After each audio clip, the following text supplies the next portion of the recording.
저는 고려대학교 의과대학 구로병원 감염내과 교수로 있는 김우주입니다.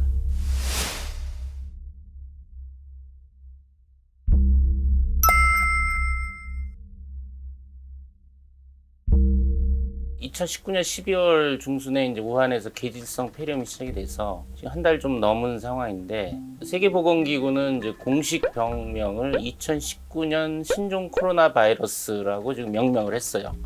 영어로는 2019nCoV 이렇게 약자로 썼는데, 왜냐하면 뭐 우한이라든지 중국이라든지 어떤 국명을 쓰는 건 상당히 이제 스티그마, 어떤 인식이 안 좋기 때문에, 어쨌든 뭐 일반 국민들이 듣기에는 우한 신종 코로나 바이러스 폐렴 하면 이제 명확히 알아듣기 쉽기 때문에 뭐 약칭 또 우한 폐렴 이렇게도 얘기를 하신 것 같습니다.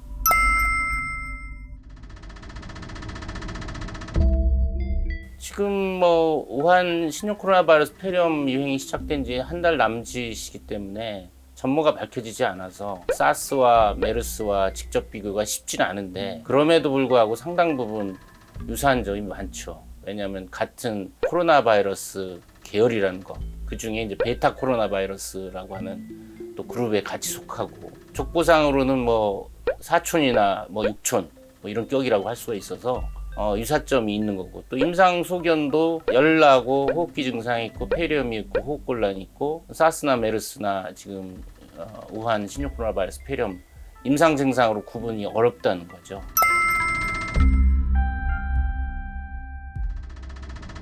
우리가 이제 궁금한 게, 특히 고위험군이 누구냐, 걸렸을 때 사망의 위험이 높은 사람이 누구냐, 그런 정보가 필요한데, 이제 중국에서 체계적인 연구 결과가 안 나왔어요. 그렇지만 단편적으로 지금 우리가 사망자들의 기록을 보면 50세 이상의 고령자, 또 뭐 암이나 당뇨병, 뭐 심혈관 질환, 또 간경화 같은 만성 기저질환 있는 분들이 사망 위험이 높다. 일반적으로 사스 때도 그랬고 메르스 때도 그랬고 지금도 젊고 건강한 사람들은 본인의 면역 시스템으로 바이러스를 퇴치하고 이겨내서 회복된단 말이죠. 결국 지금 치료제도 없고 백신도 없는 상황에서는 본인의 면역 시스템이 제일 중요한 거죠. 바이러스 퇴치하는.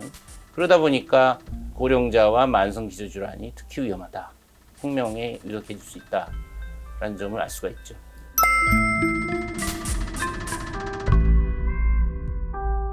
우리나라에서 이 우한발 신종 코로나 바이러스 폐렴 유행의 방역 우선순위는 국내에 발을 붙이고 지역사회에 퍼지는 것을 차단하는 겁니다. 지금 우한에서 오고 가는 비행기가 있고 뭐 중국의 다른 데서도 왔다 갔다 하기 때문에 공항이 1차적인 저지선인데, 첫 중국인 확진 사례와처럼 공항에서 열감지기에 걸려서 산발적으로 환자들이 계속 있을 겁니다. 문제는 해열제 먹고 무사 통과하거나 아니면 공항 들어올 때 잠복기이기 때문에 증상이 없다, 열감지기 안 걸리는 거죠. 본인이 또 건강 설문지에 솔직하게 얘기 안 하면 들어와서 활동 중에 지역사회에 퍼뜨릴 우려가 있는 거죠. 그러니까 이런 경우에 어떻게 빨리 확진을 해서 격리하고 2차 접촉자를 찾아내서 추가적인 지역사회 유행 전파를 차단하느냐가 지금 방역의 최우선 목표인데, 근데 지금 문제는 설 연휴와 이런 상황에서 많은 여행객이 밀려 들어올 텐데,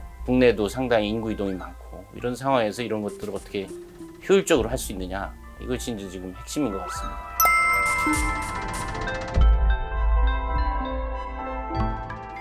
뭐 질병관리본도 나름대로 관심주의 경계 심각이라는 위기 경보를 상향하는 시스템이 있는데, 지금 팩트만 가지고는 뭐 주의 단계가 이제 적절하다고 보는데, 만약 내국인 중에 중국을 우한을 갔다 오지 않았는데 확진자가 나오면 이제 그 다음 단계로 상향될 가능성이 있습니다.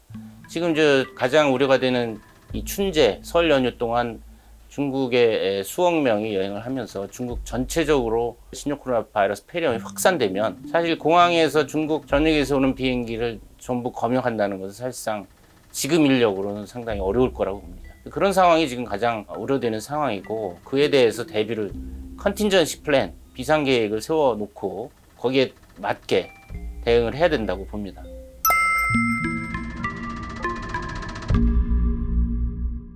우선은 지금 중국 우한시에서 어제 발표로는 의료진 15명이 감염이 돼서 확진이 됐는데 그중에 14명의 의료진은 한 환자로부터 감염이 됐다. 그게 일종의 이제 슈퍼 전파 사건이라고 할 수가 있는데 보편적이지는 않지만 특수한 상황에서는 한 명의 환자가 다수의 2차 감염자를 발생하는 사건이 이미 우한에서 벌어졌다는 얘기거든요. 우리가 2015년도에 강남의 모 큰 병원에서 S병원에서 응급실에서 슈퍼 전파 사건이 있었잖아요. 그러니까 지금도 그러지 않으리란 보장이 없습니다, 사실은. 그때 실수했던 부분을 복귀해보면 답은 나옵니다. 우한발 신종 코로나 바이러스 폐렴 의심 환자가 왔을 때 병원 입구에서부터 중국에서 왔습니까? 물어보고 우한에서 왔습니까? 2주 이내.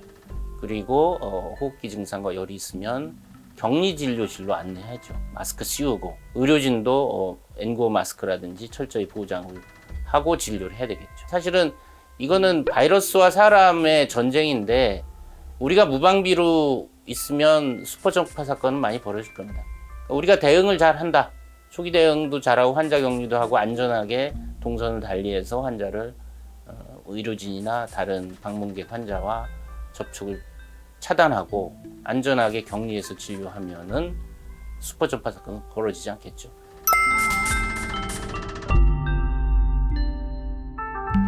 기본적으로는 지금 겨울에 독감이나 여러 가지 호흡기 바이러스 폐렴이 유행하기 때문에 이번 신종 코로나 바이러스 폐렴 상황과 무관하게 손 씻기 잘하고 또 개인위생 잘 지키고 그걸 하는 게 당연한 거죠. 추가적으로 이제 이번 사건과 관련해서 우한이 지금 일단 집중 폐렴 발생지이기 때문에 그곳을 방문해야 된다면 거기는 이미 지역사회에 퍼진 상황이기 때문에 거기 가서서는 마스크 쓰고 손 씻기 하고 수산물 시장이라든지 병원 방문 금하시고 또 기침하고 열 나는 환자들 접촉을 삼가고 이런 게 이제 그쪽 가시는 여행자들이 지켜야 될 수칙이고 만약 그쪽에서도 다녀오셨으면 2주 이내에 열 나고 기침이 한다.